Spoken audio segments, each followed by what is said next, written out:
In his famous book and TED Talk, Simon Sinek taught us to start with why, and he's spot on. Keeping the why, or your core purpose, at the forefront engages your team and helps develop your community of raving fans. So knowing why your business exists is critical, but when you're asking questions, starting with why is a terrible place to start. Here's why. When you ask a question that begins with why, it invites excuses rather than solutions. So imagine there's a team member who drops the ball on a project and you say, "Why did you do that?"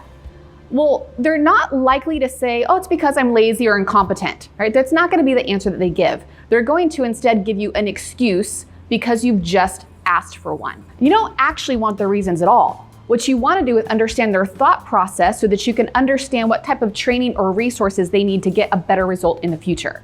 So the way you do this is replacing your why questions with what questions or how questions.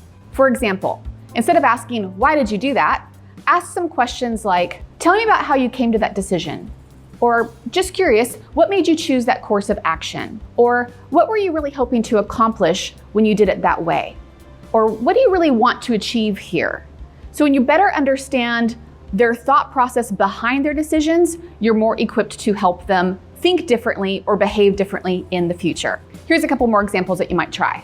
How can we or you do better at this going forward? What do you need from me in order to get a better result next time? Or what do you think is getting in the way of doing XYZ consistently?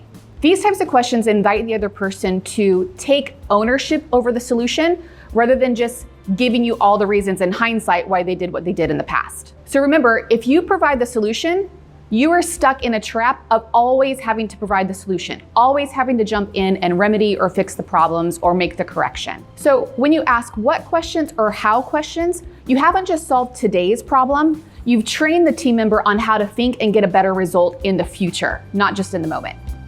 Thanks for watching.